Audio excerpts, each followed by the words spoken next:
hooded woman appeared out of nowhere on an empty highway shoulder at 2 a.m., inched toward my car for 20 minutes without a word, then started pounding on my door and growling, and when I finally escaped on foot, she didn't chase me. She just calmly walked in the same direction I ran. If stories like this keep you up at night, hit subscribe, because I still make sure I have a full tank of gas before I go anywhere now. I'm in a band, and if you've ever been in one, you know the struggle is real. We've played shows in rooms that didn't have another person in the building. You take whatever opportunities you can get. This particular night, I drove about 2 hours from home to play a small town show, turning down my bandmate's offer to drive me since I was coming straight from my other job. Between the band and everything else, my finances have always been tight. I sacrifice bills all the time just to keep gas in the car for shows. Driving out that night, I already knew my tank wasn't in great shape.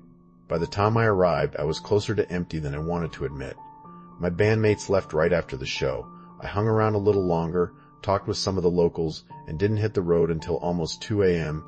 I pulled into the 24-hour gas station down the road, and of course the pump wasn't cooperating. I had $5 cash on me, used it, and hoped for the best. Texted my brother to see if he could Venmo me some gas money, but it was late enough that he never responded. I started the long drive home, and, unsurprisingly, didn't make it far before running out of gas completely, still nearly an hour from home. I sat on the shoulder trying to figure out my options. Cell service was terrible. Might have improved if I stepped outside and tried hard enough, but it was too late to want to call anyone and worry them, especially being that far from home. I considered just resting until dawn, wasn't even sure if sleeping on the roadside was technically legal, and it felt sketchy either way. Decided my best move was just waiting out the clock. I tried pulling up something on my phone to pass the time, but the connection wouldn't hold. I felt genuinely helpless sitting there. A real wake-up call about needing to get my life more together. About half an hour in, something caught my eye through the passenger window.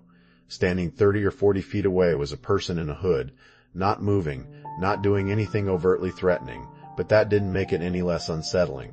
Anyone would freak out a little seeing a random hooded figure appear out of nowhere on an empty road at that hour. I locked my doors immediately and kept my eyes on her, only breaking away to check my mirrors and scan the surrounding area for anyone else. Nothing. No other people, no other car, just her. When I looked back, she was moving toward my car, unnaturally slow, like each step took real effort. I've never felt so helpless, stuck inside a car I couldn't drive anywhere, watching someone approach at that pace, like being stuck in quicksand. Eventually she got within a few feet, close enough that I could tell it was a young woman under that hood, probably in her 20s, though I couldn't make out real detail. I shouted through the still rolled up window, asking if she needed help, if she was okay. Nothing. No response at all. I still felt relatively safe, locked inside, and when she stopped a few feet out and just stood there, that safety started feeling thinner by the minute. Every so often I'd try again, offering help, getting nothing back each time.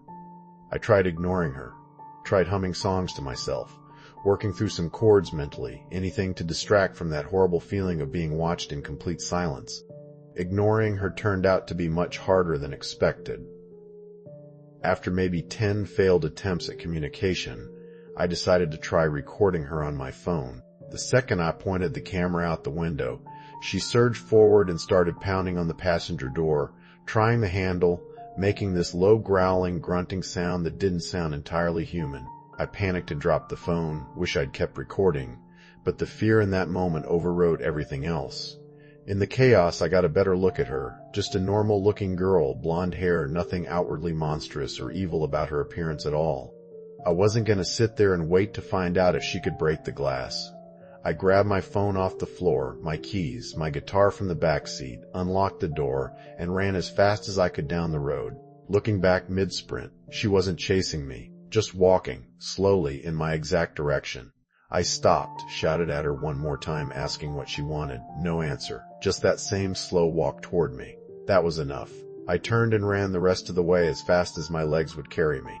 I remembered passing a small town before all the empty stretches on the way to the show, and I aimed for it, planning to run until dawn and call for help once I got there. I could have called the police at any point.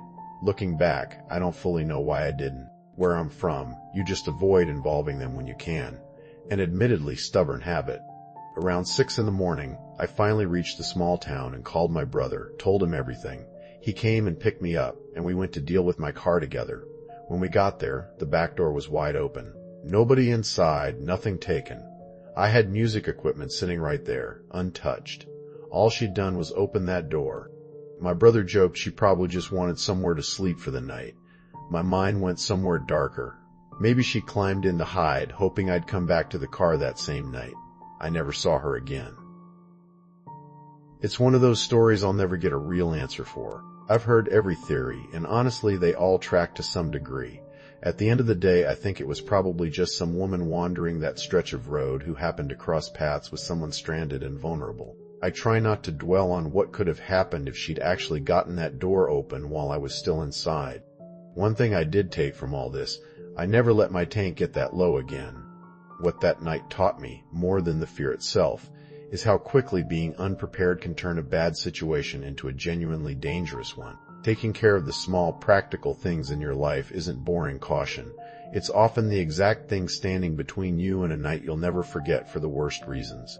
If you've ever been stranded somewhere and encountered someone or something you still can't explain, I'd genuinely love to hear about it.